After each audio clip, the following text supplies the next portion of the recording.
मेरा टॉपिक है Italy study visa appointment and Italy study visa has been rejected. Why Italy study visa has been rejected? Italy का study visa जो है क्यों reject हुआ है, इतने बल्क में रिजेक्ट हुए हैं। अगर मैं बात करूं 8 नवंबर 2025 की, तो बल्क में स्टूडेंट्स को जो है रिफ्यूजल मिली है। क्यों मिली है? उसमें मोस्टली जो 99% स्टूडेंट की जो सेम रिफ्यूजल थी। क्या रिफ्यूजल थी?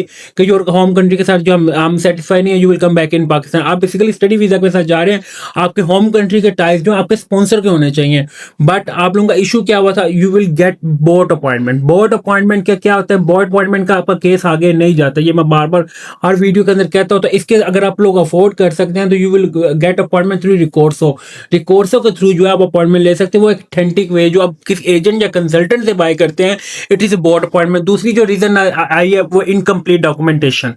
इनकम्प्लीट डॉक्यूमेंटेशन आप लोग किसी अगर एजेंट या कंसल्टेंट से करवा रहे हैं तो मेक श्योर किया करें कि आप लोगों के डॉक्यूमेंट्स जो है उसने कंप्लीट कर दिए हैं। Your cover letter is not professionally. आपका कवर लेटर जो है प्रोफेशनली नहीं है। आप लोगों के स्पॉन्सर के डॉक्यूमेंट जो है कंप्लीट नहीं, इनकम्प्लीट डॉक्यूमेंटेशन।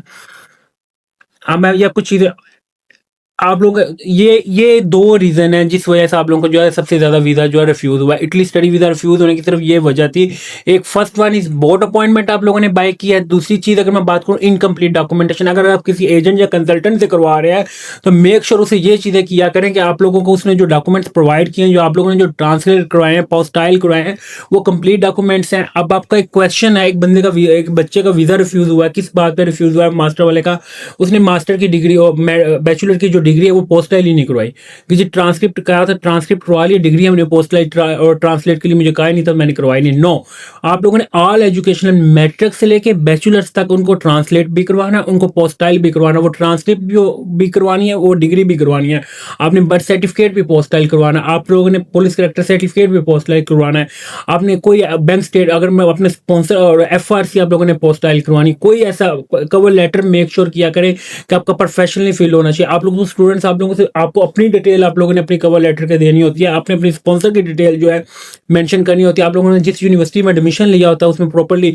अब आप लोगों का एक कंसेप्ट होता है कि सर हम क्या 1 से 2 पेजेस का कवर लेटर दे दें, इनफ है। देखिए, पेज लेटर बेशक 1 पेज का हो, लेटर बेशक 5 पेज का हो, कवर लेटर के अंदर you will mention each and everything कि आपका कौन स्पॉन्सर है, आप लोगों ने क्या किया हुआ है, आप लोगों की क्या एक्टिविटी, अगर आप लोगों ने पहले कोई जॉब किया you will mention in cover letter, and कितनी देर का आपका कोर्स है, you will each and everything in mention in cover letter. Cover letter की बेस के ऊपर ही आप लोगों का वीजा होता है। एंड आप लोगों ने जो अपने डॉक्यूमेंट्स की जो है वो रिक्वायरमेंट चेकलिस्ट है उसको सामने रखे, उसको लाइन वाइज जो है आपको टैली करें कि ये डॉक्यूमेंट्स हम लोगों ने कंप्लीट कर लिया। उसके बाद जो आप you will proceed your Italy study visa appointment. अब यहाँ पे सिनेरियो क्या हो रहा था कि इटली स्टडी वीजा अपॉइंटमेंट बच्चों को मिल गई है, और मोस्टली क्या हो रहा है जी, वो आज ये डॉक्यूमेंट्स आ रहे हैं जी, ट्रांसलेट हो गए, कल आ रहे हैं जी, परसों आ रहे हैं जी। आप लोगों की किसी की HCC कंप्लीट नहीं है तो किसी की IBCC कंप्लीट नहीं है, किसी ने एक डॉक्यूमेंट कंप्लीट कर लिया है। आप लोगों का जो इटली स्टडी वीजा रिफ्यूज हुआ आप लोगों की अपनी वजह से हुआ। अब मिनिमम आप लोग इटली स्टडी वीजा अपॉइंटमेंट जब अटेंड करते हैं, आपके स्पॉन्सर के बैंक में जो मिनिमम जो 3 मिलियन होना चाहिए। अब आप लोगों का क्वेश्चन था जी मेरे में, कोई कह रहा है जी 15 लाख में वीजा लग जाएगा, कोई कह रहा है जी 20 लाख का इटली स्टडी वीजा लग जाएगा। नो, तो इटली के लिए जो है, इटली स्टडी वीजा के लिए जो आपके स्पॉन्सर के अकाउंट में जो है मिनिमम 3 मिलियन होना चाहिए। और ये नहीं होना चाहिए कि जब आप अपने अपॉइंटमेंट अटेंड करने जा रहे हैं तो आप विद इन 1 वीक बिफोर जो आप अपने उनके अकाउंट में जो पैसे रखो। मिनिमम जो है 3 मंथ जो है, मिनिमम की मैं बात कर रहा हूँ, मैक्सिमम 6 मंथ, मिनिमम 3 मंथ जो है इस अमाउंट को जो ब्लॉक करें। विदाउट ब्लॉक आप लोग ले जाते हैं, आप लोग 2-3 दिन पहले आप लोग अपने पैसे जो है उसमें डिपॉजिट करवा रहे थे।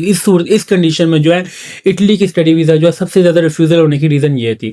और इटली स्टडी वीजा अपॉइंटमेंट की अगर मैं बात करूँ, अब काफी हद तक जो है इंटरनल BLS ने जो है काफी हद तक बोर्ड सिस्टम जो है रिमूव कर दिया। Why you will not buy for appointment any agent और consultant because your visa has been refuse. I will repeat again and again in every video, if you will buy for any appointment, board appointment, it's mean your visa has been refuse because your case is not forward in Italy embassy. ये चीज़ें मैं आपको बार बार कह रहा हूँ, तो ये एक मिली भगत हो रही है, ये स्कैम है, ये आप लोगों को मैं बार बार कह रहा हूँ। आप लोग एक सबसे ज़्यादा आप लोग चले पैसों को तो वेस्ट कर रहे हैं, जो आप 1 साल अपना टाइम ज़ाया कर रहे हैं, जो आपका टाइम इज़ मनी, जो आपका टाइम ज़ाया हो रहा है, टाइम आपका उस बंदे से अपना केस प्रोसीड करवाएं, उस एजेंट से अपना केस प्रोसीड करें जो आपको ईच एंड एवरीथिंग जो आपको रेडी करके दे, आपकी अपॉइंटमेंट खुद अरेंज करके दे और मैनुअल सिस्टम से करके दे। ये नहीं कि अगर आप पे कर सकते हैं तो you will get appointment through recourso, not agent. किसी एजेंट या कंसल्टेंट की बजाय जो आप रिकोर्सो से जो है अपॉइंटमेंट अगर आप अफोर्ड कर सकते हैं 4 to 5 लाख, तो रिकोर्सो के थ्रू जो आप अपॉइंटमेंट बाय करें। Thank you for watching leadership take YouTube channel को सब्सक्राइब लाजमी करें ताकि डेली बेसिस पे इटली एंड अदर कंट्रीज की जो लेटेस्ट अपडेट प्रोवाइड करता रहूं। थैंक यू फॉर वाचिंग, अल्लाह हाफिज़।